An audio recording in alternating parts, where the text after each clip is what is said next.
Долбоордук шайлоо комиссиясы Жогорку Кеңешке кезектеги шайлоо 2020-жылдын 4-октябрында өтөөрүн жарыялады. Депутаттар Жогорку Кеңешке партиялардын өтүү чегин 7-ден 9%га көтөргөн. Мыйзам долбоорун 2017-жылы кабыл алып, ага ошол кездеги президент Алмазбек Атамбаев кол койгон.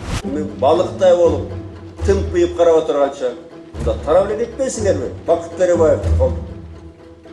Бул мыйзам 2020-жылдын 1-январынан тартып күчүнө кирет. Кыргызстанда Жогорку Кеңешке улам кийинки чакырылыш шайланган сайын парламентке өтүүнүн босого чеги да көтөрүлүп баратат. 2010-жылы 5% болсо, 2015-жылы 7%га көтөрүлгөн.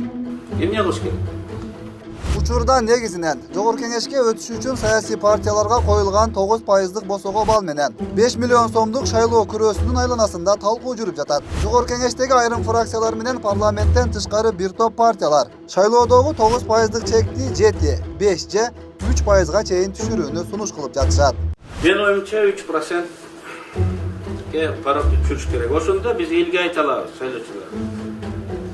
Мына кимди каалайсың? Үчөөң биригип партия түзгүлө. Үчөө биригип партия түзгүлө, жаш балдар. Ошол үчөө өтүп келе алат. Болгон 50.000 добуш жыйнаш керек. Мен бүгүн оюмду өзгөрттүм. Эмки Кудай буйрса эмки аптага киргизебиз. Жогорку Кеңештин мурдагы төрагасы Ишенбай Кадырбеков эгерде 2020-жылы парламенттик шайлоо 9%дык босого чек менен өтсө, өлкөдөгү саясий кырдаал курчушу мүмкүн экенин айтат. Эгерде мисалы бул мурункудай 14 партия катышып калса, бир жакшы дегенде бир 2 партия өтүп калчу болсо, демек 12 партия өзүнүн сыртта калып калат. Алар өз ой пикирин курултайда, митингде, башкада айтылып калат. Бүтүн Кыргызстан партиясынын лидери Адахан Мадымаров да ушундай эле пикирде экенин билдирип, босого пайызды түшүрүүнү колдойт. Менин пикиримде бул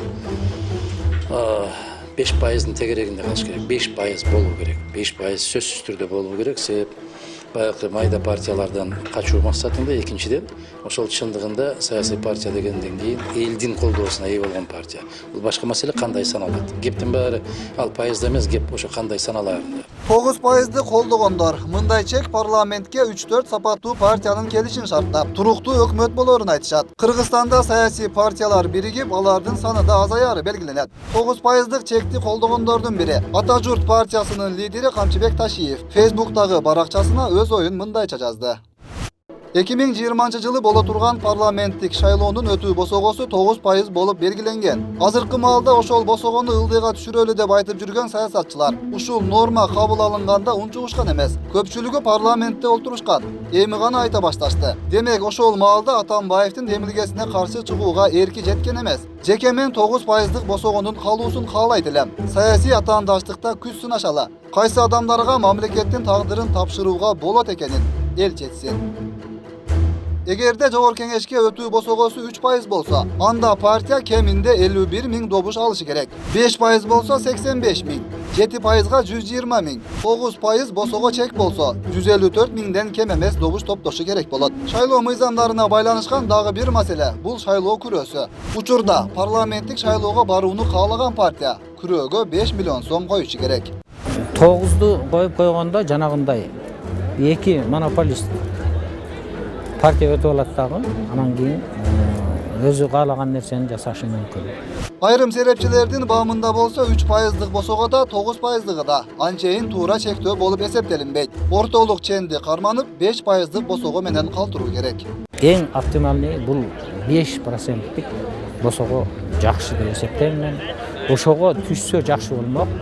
9% бул өтө эле мындай баягы эскилер эле кайта келип калат деген эме да. Маселе дал ушул 9%дык босогону колдогон депутаттардын өзүндө болуп жатканы да айтылат. Анткени 2017-жылы ошол кездеги шартка жараша колдоо көрсөтүшүп, бүгүн эми артка кайтууга жан үрөп жатышынын өзү мандат ээлеринин канчалык принципиалдуу жана өздөрүнө ишенимдүү чечим кабыл алуучулар экендигинин көрсөткүчү катары кабыл алынат. Ошо өтпөй калуу коркунучунан камтамак алып атышат да. Андан башка себеп жок.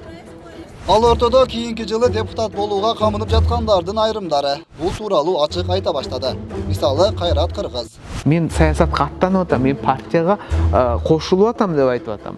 Misal azırtadan men çындап эле айтып атам, мен ойногон жокмун мен деген сунуштар келип атат, бир эсеси тияктан бияктан. Анан буйруса жакында көрөсүздөр кайсы партия менен мени атака кылып атканымды. Мен министр дагы болгонго аракет кыламын. Я даже может быть жакын арада президент деле болуп калышы мүмкүн да. Кайрат Кыргызды улай эле Чыпалак Баатыр деп таанылган Зарылбек Аликенов маалымат булактарына буларды билдирип чыкты. Партия түптөп шайлоого катышууну чечтим. Партияны өзүм жетектейм. Партияга кишилер чогулгандан кийин анын атын коюп программасын иштеп чыгабыз. Андан соң эл алдына чыгабыз. Азырынча жүрөктө жалыны бар, эл үчүн күйгөн адамдарды партияга чакырам деп билдирди Аликенов. Депутат болуу баарына кызык болуп жатканда, карапайым калк арасында учурдагы парламенттин дарегине сын пикирлердин басымдуулугу азайган жок. Азыркы жогорку кеңештин ишине оң баа берүү жөнөкөй шайлоочу үчүн оңой болбой турат. Эми кандай баа беребиз? Төмөн баа беребиз да, бири менен бири эле кырылышып эле жүргөн болсо, биз эмне дейбиз? Анча баа бере албайм да, чынын айтканда. Көптөрү 80% билимсиз болуп атат да бу жерде. Ар жактан барган. Азыркы иштеп аткан депутаттарга 2 деген эле баа берем. Келерки шайлоодо ушул эле депутаттарды кайра шайлайт белеңиз? Жок. Башка коюш керек ордуна өнүктүрүш үчүн. Башканы танлаш керек. Кайра эле ошол уларды кайра шайлай берсек, анда кайра эле ошол нерселер кайталанат да. Булар менен мен ондайам дештер, мындайам дештер мен уже жыйынтык чыгардым. Оңолбойт.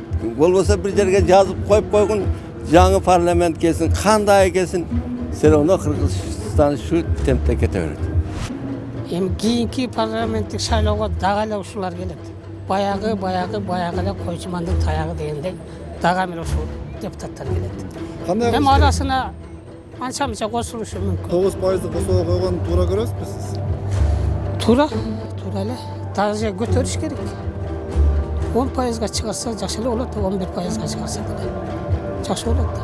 Бири-бири менен биригишет, көбөйөт, азаят.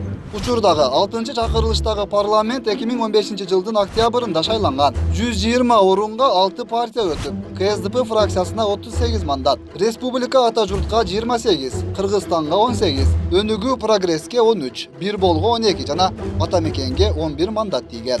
Өткүрбек Рахманов, Акниет Кеңешев, Регион.